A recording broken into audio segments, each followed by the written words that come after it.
Welcome on our channel. तो आज सबसे पहले तो हम दिल्ली सल्तनत के ऊपर बात करेंगे। दिल्ली सल्तनत के ऊपर मतलब कि आज का टॉपिक अपना दिल्ली सल्तनत का है। इस शासनकाल में कौन से वंशों ने शासन किया इसके बारे में जानेंगे। जो 5 वंश थे उनके बारे में हम आज डिटेल में देखेंगे। PYQs तो कोई नहीं आपको देखने को मिलेगा, कोई MCQ क्वेश्चंस नहीं कर रहे हैं हम, बट पूरी थ्योरी जरूर करेंगे। गुलाम वंश सबसे पहले तो गुलाम वंश के बारे में जानेंगे, क्योंकि सबसे पहला दिल्ली सल्तनत में सबसे पहला वंश जो है वो गुलाम वंश है। सबसे पहले जो कुतुबुद्दीन ऐबक ने गुलाम वंश की स्थापना की थी, यह एक तुर्की गुलाम था। इसे मोहम्मद गोरी ने खरीदा था, जिसे बाद में उसने अपना राज्याधिकारी बनाया। गौरी की मृत्यु के बाद कुतुबुद्दीन ऐबक हिंदुस्तान का शासक बना। उसने 1206 में गुलाम वंश की स्थापना की थी। उसके शासनकाल में राजधानी दिल्ली नहीं थी। उसके वक्त जो राजधानी थी वो लाहौर थी। ये सबसे इम्पोर्टेंट पॉइंट बनता है कि कुतुबुद्दीन ऐबक के वक्त जो राजधानी थी दिल्ली सल्तनत की, वो दिल्ली ना होकर बल्कि लाहौर थी, और उसे बाद में चेंज किया था इल्तुतमिश ने। उसकी उदारता के लिए उसे लाख बख्श की उपाधि दी गई थी।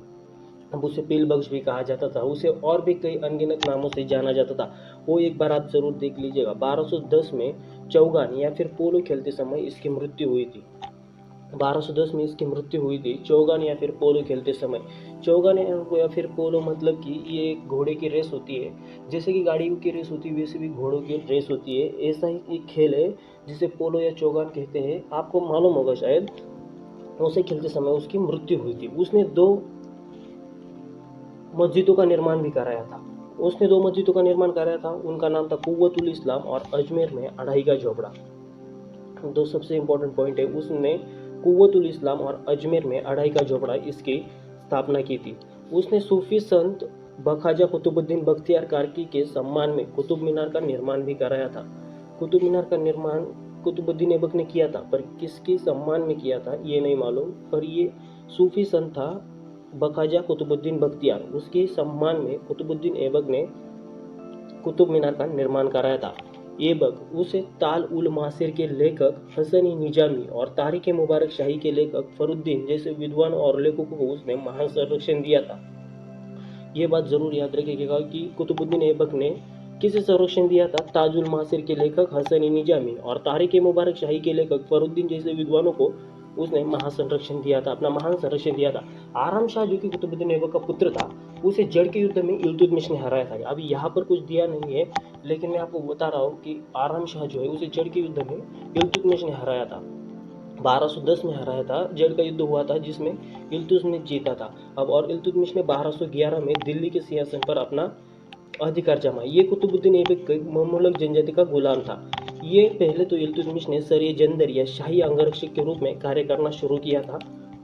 वह एक बहुत ही सक्षम शासक था। उससे दिल्ली सल्तनत का वास्तविक संस्थापक माना जाता है। अब संस्थापक पूछे तो संस्थापक जो है वो कुतुबुद्दीन ऐबक था, लेकिन वास्तविक संस्थापक पूछे तो वो इल्तुतमिश था। उसने लाहौर के स्थान पर दिल्ली को राजधानी बनाया। उसने दिल्ली सल्तनत को चंगेज खान के हमले से बचाया। और एक मंगोल नेता था इल्तुतमिश ने ख्वाजिन शाह को आश्रय देने से इनकार किया, जिसका पीछा चंगेज खान कर रहा था। इसकी वजह से चंगेज खान ने दिल्ली सल्तनत के ऊपर ज़्यादा हमले नहीं किए। उसने चांदी का सिक्का टंका और तांबे का सिक्का जीतल शुरू किया। ये सबसे इम्पोर्टेंट क्वेश्चन है कि इल्तुतमिश ने कौन से सिक्के शुरू किए थे। उसने चांदी का सिक्का टंका और तांबे का सिक्का जीतल शुरू किए थे। ये सबसे इम्पोर्टेंट क्वेश्चन बन जाते हैं, ये आप जरूर देख लीजिए एक बार। इल्तुतमिश ने इक्ता प्रणाली की शुरुआत और नागरिक प्रशासन तथा सेना में सुधार किए, जिसमें अब केंद्रीय रूप से भुगतान किया जाता था और भर्ती की जाती थी। उसने 40 दासों का एक आधिकारिक गुट बनाया, जिसे चहलगानी या फिर आप इसे चालीसा कह सकते हो। उसने उसका नाम चालीसा रखा था। तो उसने जो 40 लोगों का समूह है, और इसने आगे गुलाम वंश में क्या बजाई थी आपको मालूम है। आप आगे हम देखेंगे। उसने कुतुब मीनार का निर्माण पूरा किया, जो कि ऐबक द्वारा शुरू किया गया था। उसने तबाकत ए नासिरी के लेखक मिनाजुस सिराज को संरक्षण दिया।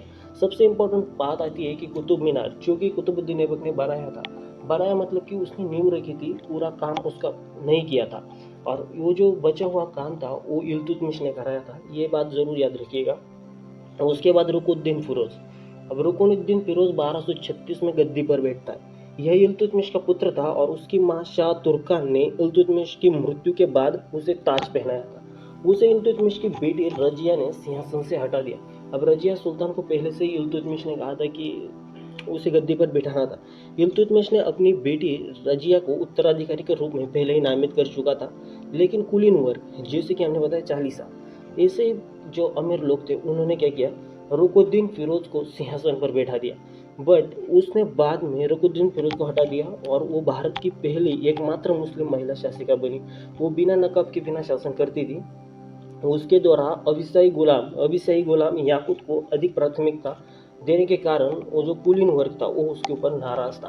अब ये वही बात है, ये प्यार जो है हर किसी को डुबाता है, ऐसी ही बात है। इल्तुतमिश के वजीर जुनैदी ने उसके विरुद्ध विद्रोह किया, लेकिन वह हार गया।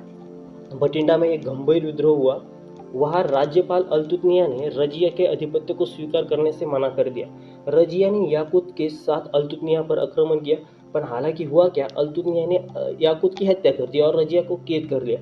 इसके बाद रजिया सुल्तान ने कैद होने के बाद अल्तुतनिया से कहा कि मैं तुमसे विवाह कर सकती हूँ। तो इस बात पर उसने अल्तुतनिया से विवाह किया और वो दोनों दिल्ली की ओर निकल पड़े। बट दिल्ली के ऊपर निकल पड़े, लेकिन कुलीन वर्ग जो था उसने पहले ही बहरम शाह को, जो कि इल्तुतमिश का तीसरा पुत्र था बहरम शाह, उसे पहले ही गद्दी पर बैठा दिया दिल्ली में। 1240 में रजिया एक साजिश की शिकार हुई और कैथल में हरियाणा के पास उसकी हत्या कर दी गई।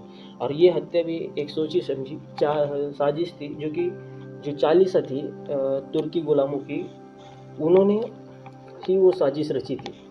उसके बारे में कोई बात करने की जरूरत नहीं भी। इल्तुतमिश के तीसरे बेटे बहरम शाह को शक्तिशाली तुर्की परिषद चालीसा द्वारा सिंहासन पर बैठाया गया। वह तुर्की के रईसों द्वारा मारा गया। अब उसे बैठाया तो चालीसा ने था, लेकिन वो मारा गया तुर्की रईसों के द्वारा। उसके बाद अलाउद्दीन मसूद शाह गद्दी पर बैठा। 1242 से लेकर 1246 तक उसने शासन किया। वह रुकुद्दीन फिरोज का ही बेटा था। रुकुद्दीन फिरोज जो कि रजिया सुल्तान का भाई था। बलवन और नसीरुद्दीन महमूद की मां मनिका ये जहां के द्वारा उसके लिए रचे गए षड्यंत्र का वो क्या कहते हैं, षड्यंत्र में वो फंसा। लाहौर सिंहासन से उसे उतार दिया गया और नसीरुद्दीन मोहम्मद को सुल्तान के रूप में स्थापित कर दिया गया। नसीरुद्दीन मोहम्मद जो कि 1246 से लेकर 1266 तक रहा। इल्तुतमिश का सबसे बड़ा बेटा था वो। मिन्हाजुस शिराज ने अपनी पुस्तक तबाकत ए नासिरी उसे समर्पित की थी। अब इसके बारे में और ज़्यादा जानने की कोई ज़रूरत नहीं है। नसीरुद्दीन की मृत्यु के बाद 1266 में बलबन गद्दी पर बैठा। गियासुद्दीन बलबन के बारे में बात कर रहे हैं हम। 1266 में गद्दी पर बैठा, 1287 तक रहा। मतलब कि बहुत सारे दिन, बहुत सारे साल ये रहा। लगभग उसने चालीसा की शक्ति सबसे पहले तो तोड़ी और ताज प्रतिष्ठा को बहाल किया। उसने शासन को एक गंभीर पेशा बनाया। फारसी राज दरबार के आदर्श ने बलबन के शासन की अवधारणा को प्रभावित किया। उसने जिले इलाही, ईश्वर की छाया की धारण की उपाधि, उसने उपाधि कौन सी धारण की, जिले इलाही, उसने खुद को जिले इलाही की उपाधि दी थी। ये बात जरूर याद रखिएगा। उसने सजदा यानी कि सम्राट के समक्ष प्रमाण करना और पायबोस यानी कि सम्राट के पैरों को चूमना, ये दो रूप उसने लाए थे अपने शासनकाल में। राजा के दिव्य अधिकार को खुद को उसने जिले इलाही कहा, यानी कि ईश्वर की छाया। वैसे किसी और ने ये उपाधि नहीं दी, इसने खुद को ही जिले इलाही की उपाधि दी थी। उसने न्याय और कानून व्यवस्था बनाए रखने पर बहुत ही जोर दिया था। उसने सैन्य विभाग दीवान ए अरज की स्थापना की थी।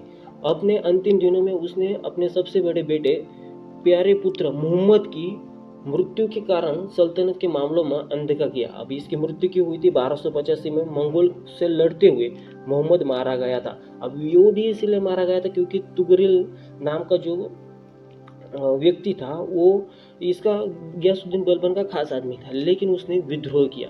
अब उस विद्रोह के कारण मोहम्मद मारा गया और मोहम्मद मारा गया। बाद में तुर्गिल को पकड़ा गया और उसका भी सर काट दिया गया। उसके बाद कैकुबाद गद्दी पर बैठा। कैकुबाद कौन था? कैकुबाद था गियासुद्दीन बलबन का पोता। 1287 में गद्दी पर बैठा, 1290 तक रहा।